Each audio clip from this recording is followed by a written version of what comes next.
je vois Banamboka. Ça va? Oui. Monsieur le Président, je démarre immédiatement. Vous êtes en visite d'État en Chine.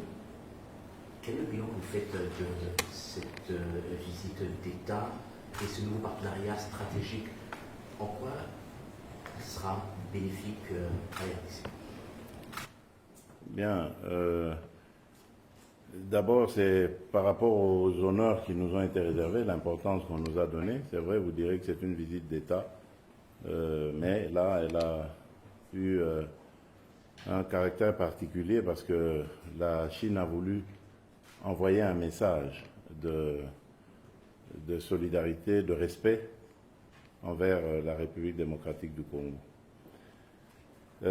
Ensuite, c'est par rapport au contenu même des discussions que nous avons eues avec eux et des résolutions que nous avons relevées. Et ici, il y en a eu énormément, mais j'aimerais quand même vous faire un petit retour en arrière pour vous dire pourquoi est-ce que nous en sommes arrivés là.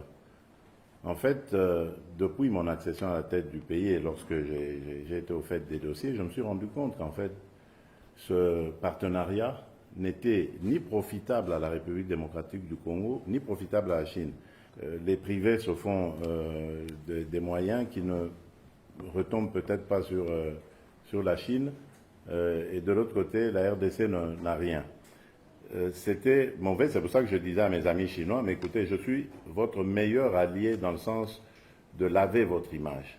L'image de la Chine, vous êtes congolais comme moi, vous savez qu'elle a été écornée en République démocratique du Congo, on tournait les produits chinois en dérision, la Chine n'était pas considérée dans l'ampleur qu'elle a, dans le rayonnement qu'elle a sur le monde, surtout le monde des affaires.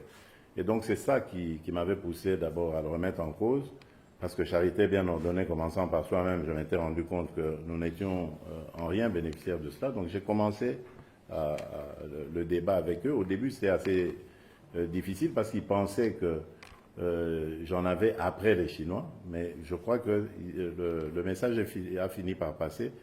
Et voilà, nous en sommes arrivés là. Donc c'est vraiment tout un chemin parcouru, des rencontres préparées et qui ont abouti par cette conclusion de la nécessité de nouer un partenariat stratégique global. Pourquoi stratégique? Parce que tout simplement, nos deux pays ne sont pas n'importe lesquels. Ce sont des pays qui, par leur situation géographique, leur position géopolitique, leurs atouts intrinsèques, jouent un rôle. En tout cas, où sont susceptibles de jouer un rôle. J'évoque rapidement ici l'environnement. La RDC a des ressources, a des atouts pour contribuer à la lutte contre le changement climatique. La Chine a des ressources qui peuvent, mises ensemble avec nos atouts, générer des solutions pour sauver la planète. Idem pour l'industrie de la batterie électrique ou donc la transition énergétique où nous pouvons également jouer un rôle avec nos atouts miniers et les ressources apportées par la Chine. Donc voilà ce partenariat, pourquoi il est stratégique et global. Mais ça ne s'arrête pas que là. On a bien d'autres domaines. Le numérique, vous avez vu, vous nous avez accompagnés chez Huawei, vous avez vu les nombreux secteurs dans lesquels le numérique peut aider la République démocratique du Congo à se développer.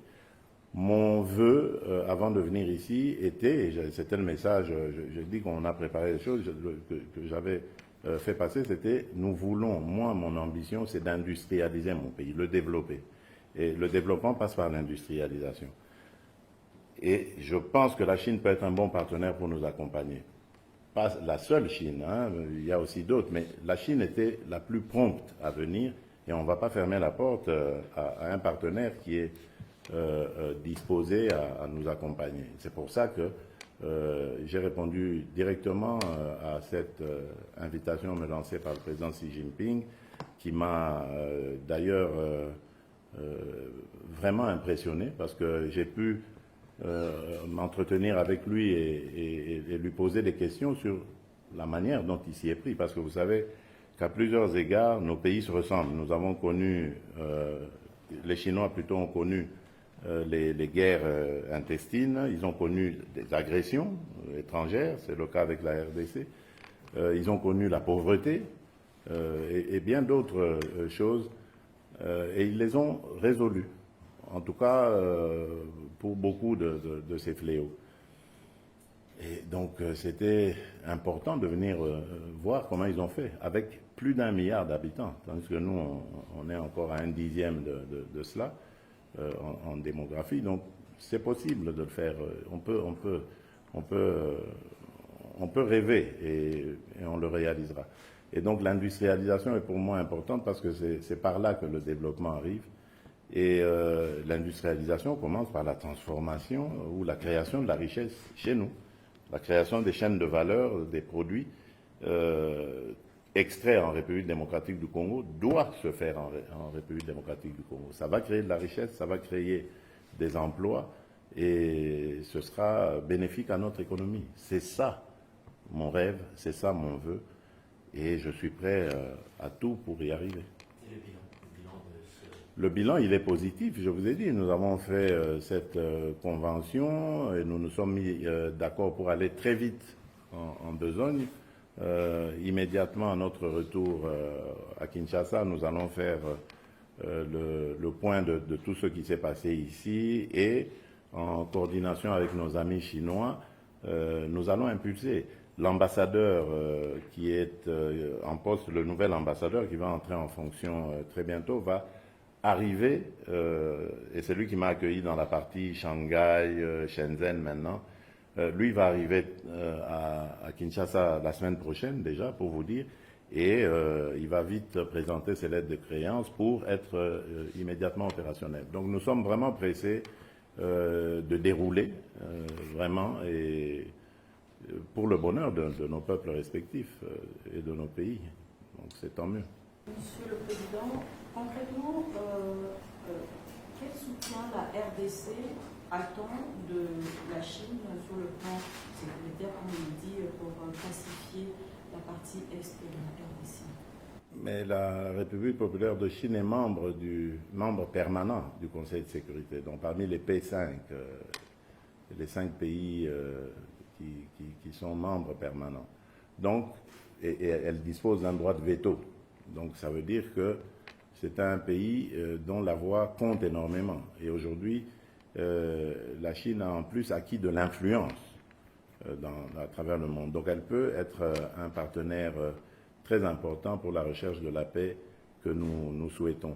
Évidemment, nous ne lui demandons pas de prendre fait et cause. Nous sommes ici dans le contexte des relations internationales, ça ne se fait pas. Mais elle a exprimé, en tout cas clairement, sa volonté de voir le Congo, la République démocratique du Congo, pacifiée et rester dans son intégrité. Donc c'est clair, il n'y a pas meilleur appui à la République démocratique du Congo, à la paix en République démocratique du Congo, que celui-là. Voilà. Monsieur le Président, merci beaucoup. 4 mémorandums signés à la suite, en marge de votre visite officielle ici en Chine, mais lorsqu'on se réfère à la définition simple d'un mémorandum d'entente, c'est un texte dénué de valeurs juridiques contraignantes, et puisque nous voulons des résultats à terme, comment encadrer ce mémorandum, cette nouvelle ère de coopération avec la Chine pour que la RDC tire bénéfice de tout ce qui a été fait aujourd'hui? Il faudrait transformer ces MOU, mémorandum d'entente, en engagement. Il ne faut pas négliger les mémorandums d'entente parce que ce sont des engagements déjà, des prédispositions à s'engager. Ensuite, on s'engage fermement. Et la Chine s'est déjà engagée en République démocratique du Congo. Mais, comme je l'ai dit ici, je l'ai souligné tout à l'heure, ce n'était pas dans un contexte profitable à nos deux pays. Maintenant, en fait, nous ne faisons que rectifier le tir. Et la Chine garde son intérêt, d'ailleurs il est même croissant pour la République démocratique du Congo. Et donc, c'est tout bénéfice pour les deux pays. L'essentiel ici, c'est comme j'ai toujours dit, c'est de bien comprendre nos intérêts partagés et surtout d'en sortir gagnant-gagnant, satisfait de part et d'autre. Donc, si c'est cela que nous recherchons, je suis sûr que nous allons l'atteindre parce que nous savons ce que nous voulons et les Chinois savent ce qu'ils veulent. On a simplement redéfini ce partenariat pour en faire quelque chose de rayonnant et d'exemplaire, surtout pour l'Afrique, parce que la Chine elle est très présente en Afrique. Il y a à boire et à manger dans ce qu'on dit sur sa présence en Afrique, mais en réussissant ce partenariat, en le relevant au niveau stratégique global, nous pensons pouvoir envoyer un message à l'Afrique tout entière sur la possibilité de faire de grandes choses dans la coopération sud-sud. Voilà. Excellence, merci. Peut-être juste un petit aspect, je me permets. Vous l'avez dit quand vous avez donné l'interview à nos amis chinois. Sur le plan personnel, qu'est-ce que ce voyage vous a marqué? Mobutu, on se rappelle, à son époque, le maréchal, il était revenu, il nous a imposé la Bacchus. Je ne dis pas que vous allez faire ça, mais je veux dire, sur le plan personnel, qu'est-ce que ça va vous ramener, que vous voulez mettre en place au Congo, de par votre expérience que vous avez eue ici? Je ne sais pas. Moi, sur le plan personnel, j'ai découvert la Chine. C'est la première fois pour moi d'arriver. J'ai pu voir les performances de la Chine. Cette Chine qui, il y a encore 30 ans, ne pouvait pas être donnée sur ce qu'elle elle est aujourd'hui, ce qu'elle présente aujourd'hui. Sur un plan personnel, je dirais, c'est les informations que j'ai eues,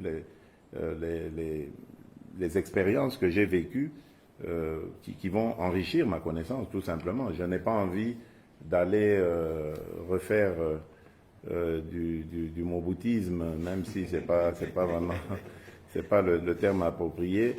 J'ai pas envie de m'accaparer de cela. C'est pour le Congo que je l'ai fait, et j'espère l'avoir bien fait. Et c'est ça mon objectif, que le Congo gagne. Nous, on n'est que des êtres humains, on passera, mais le Congo restera. Merci beaucoup, Excellence. Merci beaucoup. Voilà. Merci.